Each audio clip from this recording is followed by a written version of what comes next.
नेपाल में करीब 18 साल पहले भगवान बुद्ध के पुनर्जन्म की एक ऐसी कहानी आज हम आपको सुनाने जा रहे हैं, जिसकी शुरुआत नेपाल में बीरगंज के पास पीपल के एक पेड़ के नीचे से शुरू हुई थी। देखते देखते बुद्ध के पुनर्जन्म की कहानी पूरी दुनिया में फैल गई। पीपल के पेड़ के नीचे ध्यान लगाए इस छोटे से बच्चे को नाम दिया गया लिटिल बुद्धा।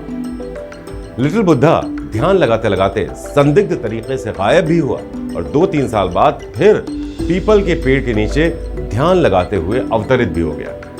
कहा जाने लगा कि लिटिल बुद्धा के रूप में भगवान बुद्ध का पुनर्जन्म हुआ है। अब देखते ही देखते लिटिल बुद्धा के हजारों लाखों फॉलोअर्स बन गए और उसके कई मठ भी खड़े हो गए। अब नेपाल के इस लिटिल बुद्धा की एक डरावनी और पूरी तरह फिल्मी कहानी सामने आई।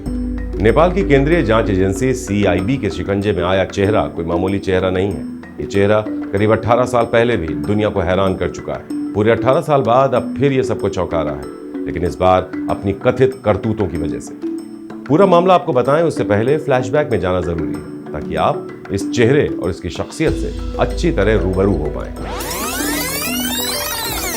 नेपाल के बीरगंज के पास 2005 में गांव वालों ने एक दिन सुबह सुबह जंगलों में पीपल के पेड़ के नीचे ध्यान लगाए एक बच्चे को देखा। शरीर पर सफेद धोती लपेटे ये बच्चा पूरी तरह ध्यान में लीन था। बिना आंखें खोले, बगैर खाना पानी के ये लिटिल बुद्धा एक नहीं दो नहीं बल्कि कई दिनों तक वहीं धूनी रमाए बैठा रहा। लोगों के लिए ये नजारा हैरान करने वाला था। धीरे धीरे यहाँ आने वाले लोगों की संख्या बढ़ने लगी।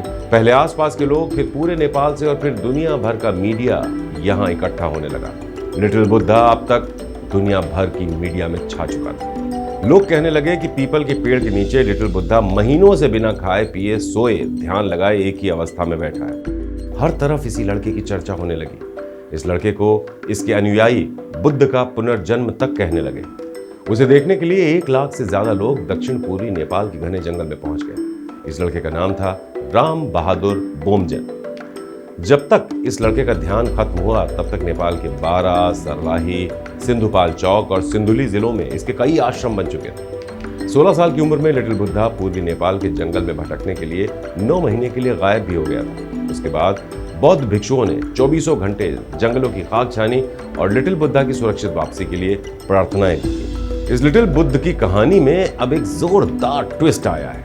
नेपाल की केंद्रीय जांच एजेंसी CIB ने इस लिटिल बुद्धा राम बहादुर बोमजन को गिरफ्तार कर लिया है। बोमजन पर एक नाबालिग लड़की के साथ बलात्कार करने, आश्रम से करीब 4 अनुयायियों को गायब करने और कुछ अनुयायियों का शारीरिक और यौन उत्पीड़न करने का आरोप लगाया है। लिटिल बुद्धा यानी बोमजन काठमांडू के पास से गिरफ्तार किया गया। जांच एजेंसी CIB ने उसके पास से 30 मिलियन नेपाली रुपए की नकदी के बंडल और $22,500 की विदेशी मुद्रा बरामद की है। राम बहादुर बोमजन के खिलाफ दुर्व्यवहार और कदाचार के आरोप 1 दशक से भी अधिक पुराने हैं।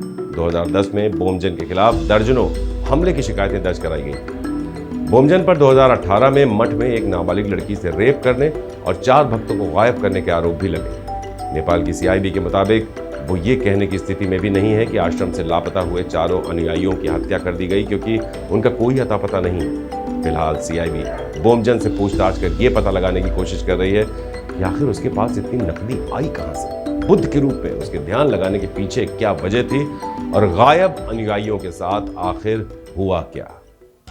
श्रेष्ठ भारत पर खबरों से जुड़े रहने के लिए चैनल को सब्सक्राइब करें, बेल आइकन दबाएं और देखते रहें श्रेष्ठ भारत।